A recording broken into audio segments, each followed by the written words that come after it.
パワーが違うんだから。デジタルパワーが生み出すネットワーク。一等賢い沖のビジネス法。Last video, we left off with McAfee's decision to move to Belize. Like I said in that video, it was most likely in order to escape his legal troubles. Before arriving in Belize, he bought a beachfront property on Ambergris Key. After a couple of years, he had already established a number of businesses in the country.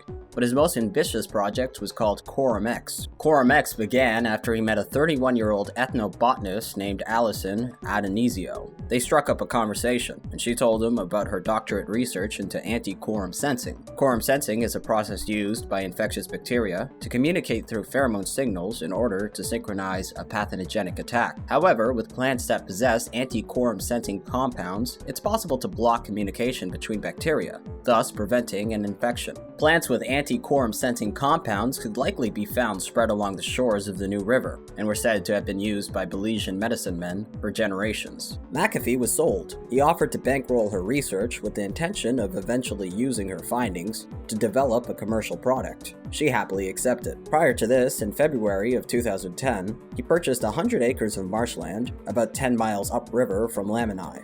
Over the next several months, he spent millions filling in the land and building several thatched-roof bungalows. This is where he set up Quorum X's lab. He also built a main house for himself and invited Adonisio to stay in it. McAfee, a man who always travels with an entourage, also brought along his posse, which included his longtime girlfriend, Jennifer Irwin. But soon, Quorum X went south. Something changed in McAfee's personality once he settled in Belize's jungle. Prior to that, he presented himself as a clean-cut, freewheeling adventurer. Then he suddenly rebranded himself into a Colonel Kurtz-esque figure who surrounded himself with a retinue of prostitutes and local gangsters. I emailed John McAfee himself to find out more, but he brushed me off. So instead, I emailed Jeff Wise, a journalist who has covered John McAfee for over a dozen years. And I kept on, he thinks I'm obsessed with him. he thinks I'm like, he's my white whale. He described me as his arch enemy, I think, at one point. First met him, he had started promoting this kind of dangerous low-level ultralight flying. After he moved down to Belize, he got into the bath salts. So he was getting into drugs, and he quickly alienated people. MDPV. On December 12, 2010, at 11:47 p.m., he started a thread on a popular drug forum called bluelight.ru, under the pseudonym Stuffmonger. There he evangelized about NDPV's hypersexuality-inducing effects, calling it super perv powder. He said it made him so horny that, quote, 100 milligram dose will merely guarantee fatigue and sore genitals from the non-stop sex and keep you up for 24 hours. He also wrote that he liked to put the stuff up his butt. Quote, measure your dose, apply a small amount of saliva, just to the tip of your middle finger, press it against the dose, insert. You will be well rewarded. Yes, I've taken bath salts, every fucking one of them. Things like MDPV. Fuck yes, I took them. I'm a goddamn psychonaut. I have had a number of acquaintances, both male and female, who have rubbed their genitals way past the point of bleeding and still couldn't stop. A user on a large dose, if alone and presented with food, will figure out a way to fuck it, or shove it up the rectum. This is not a joke. Everything on the tan becomes a sex partner or sex aid. I will not, anymore, let anyone on tan be alone with my dogs. Twice in the past year, tan users, one man, one woman, both after major doses to be fair, attempted to have sex with one of my dogs. Okay, that's enough of that. Just check the thread out if you want to. It honestly is such a fun read. By the way, when he says tan, he's referring to the tan variant of MDPV, as opposed to the white version. Anyway, he also wrote that he was manufacturing MDPV himself. Specifically, that he was attempting to extract tan MDPV from white hydrochloride. He took pictures of the process and shared it onto the site. He wrote that his experiments resulted in a number of side effects, especially paranoia. Quote, I am my only test subject. I temporarily blinded myself for 3 hours. I had visual and auditory hallucinations and the worst paranoia of my life. I did not sleep for 4 days. So what I'm getting at is MDPV made McAfee two things: wildly paranoid and insatiably horny. Therefore, after building a compound in the middle of the jungle, he started to surround himself with prostitutes and local gangsters. And this is no joke.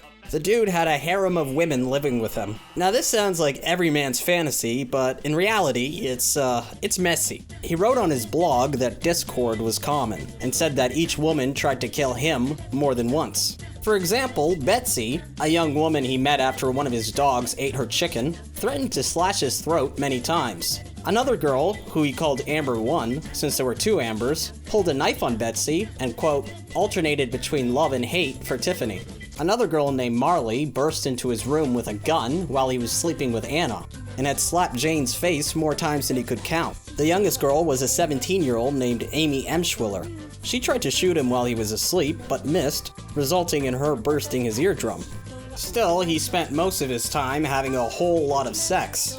His sex has to last long. I mean, you can't give him 1 or 2 hours. He wants like morning to day. I mean, like, you have to be in that bed from morning till the next day, and if you can continue till 7 days, that's sex for him. And he needed to because of the MDPV. And I guess the stuff also made certain fetishes more appealing. Because he wanted to have, like, Scott sex. He used to make you shit in his mouth. So what about the paranoia-inducing effects of MDPV?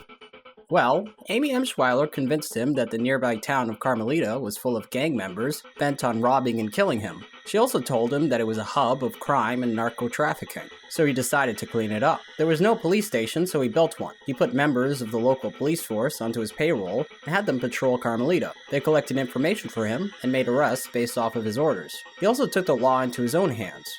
One time he pulled over a vehicle himself, only to uncover a car full of seniors and children.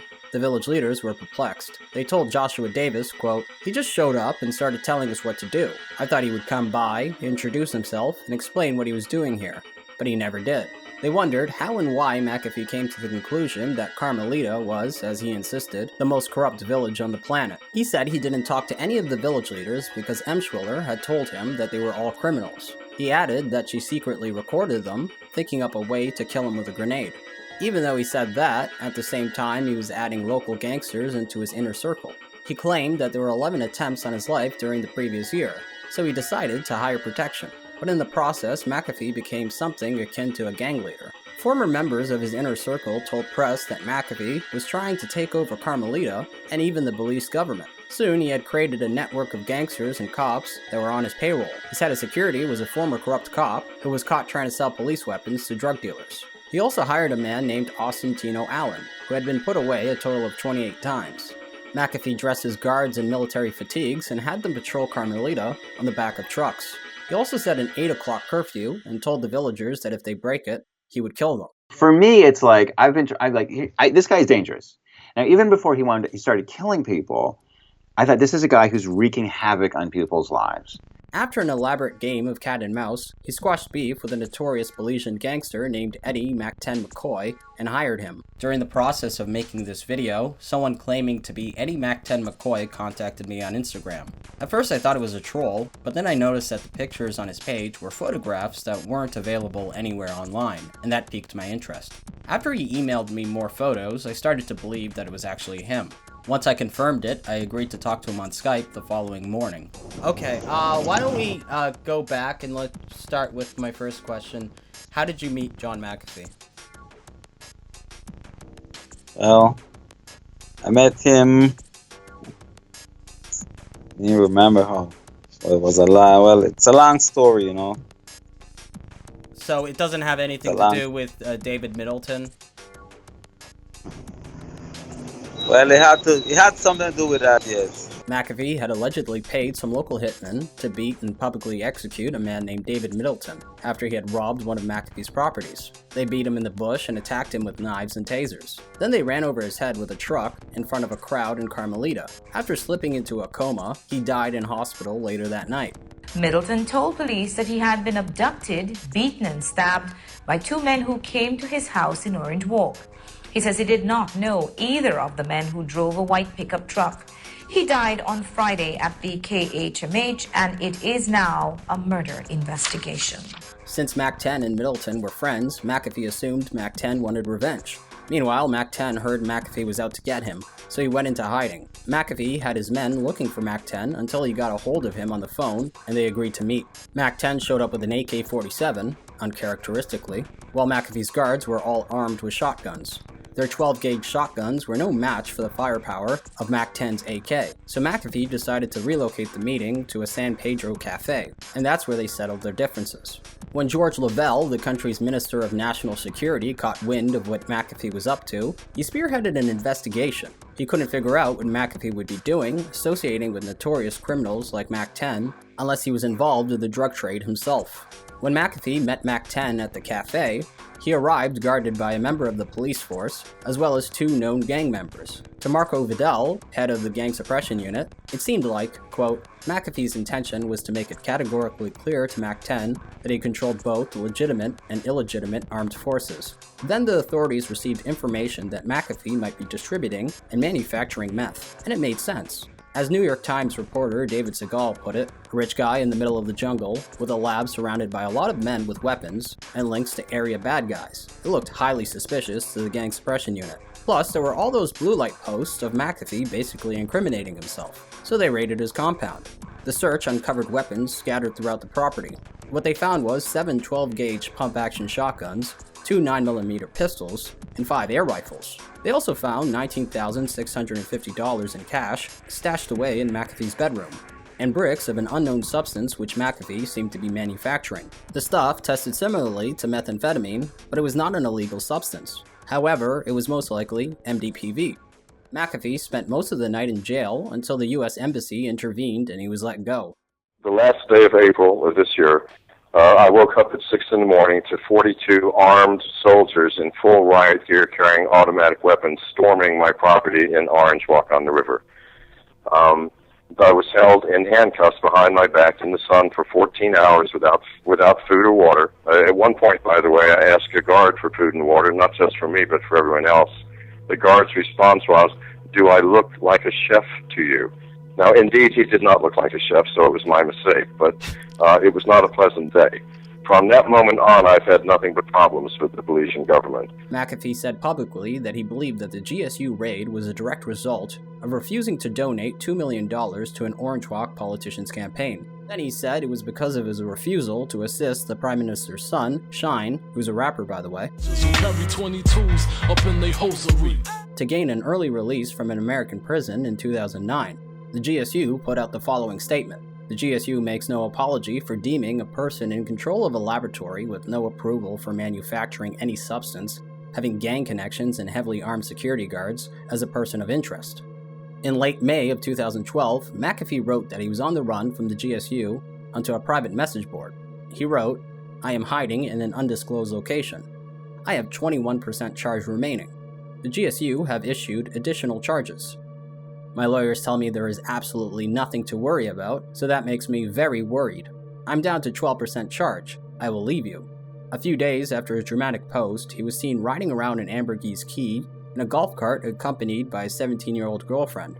Sometime later, journalist Joshua Davis woke up to a call from McAfee. It was 3 a.m. and McAfee sounded frantic and scared. Davis wrote that he spoke in a breathless, spooked tone and sounded genuinely unhinged. He told Davis that while walking on the beach at dusk, the GSU followed him on golf carts. I was walking down south on the beach, and suddenly I hear and see the GSU vehicle. McAfee says he ran towards a nearby hotel's porch and found shelter behind some bushes. I got on the porch with some bushes around it on one of the Captain Morgan's buildings. As soon as I did that, I heard someone clear their throat up above me. Like this. Mm-hmm. Then one of the other guys came running over, didn't say a word. No one said a fucking word to me at all. Then he said he was holed up there all night as they silently converged around him while cloaked in the darkness. No one talked to me. No one said a word. You'd have no idea how scary it is to be surrounded by men with armed, with in their big uniforms with these big fucking guns, and no one is saying a word. They just surround you and stand still. Think about it. Freaky shit, sir. Freaky shit. He remained completely still, in fear that if he moved even an inch, the GSU would surely kill him. And did you, what were you talking to them? No, I didn't say a word. I didn't open my mouth. I didn't budge for the entire time. I was afraid that if I moved at all, someone would shoot me for... Were you standing or were you sitting or? I was sitting down. He says after hours of waiting, they finally retreated quietly and disappeared. No one said anything to me. It was freaky. To me, it sounds like he's talking about shadow people. Quote, shadow people are often accompanied by other coinciding effects such as delirium, paranoia, anxiety, and feelings of impending doom. This tends to be a symptom of overusing stimulants such as MDPV. He would talk about his hitmen, he would talk about how he could have people hurt or killed, and honestly, I was scared. Although McAfee was initially interested in bankrolling the development of a topical antiseptic, he decided to switch the company's focus towards manufacturing a drug that could stimulate the female libido. Allison Adonisio went along with this, but she quickly became uncomfortable being around McAfee. She told press that McAfee would try to coax her into joining his sex parties, and would show her kinky pornographic websites. She said that he was incredibly open about his sexual exploits, to the point that he'd bring prostitutes off of the street. And one day, she, quote, literally came upon a garbage bag full of Viagra. Eventually, she had enough and started planning her escape. But before she could get away, McAfee did the unspeakable. The following clip is from the documentary Gringo. I only have sort of flashes of recollection. He was standing over me, naked. And I woke up the next morning and I was sick. Once she told him that she wanted out, he lunged at her, causing her to seek cover behind a locked lab door. She then called a friend to escort her off of the property. The next day, she boarded a flight back home to Pennsylvania. Quote, as soon as I started questioning his motives, he turned on me and became a horrible, horrible person, controlling, manipulative, and dangerous. I'm thankful that I got out with my life. McAfee's response was, Allison is an unhappy person who is unhappy to the core. Whatever's on the table, she'll turn it this way, that way, and make something out of it, to be the cause of her unhappiness. Anyway, that's it for part 2. Join me for part 3, hopefully sometime soon. That's all you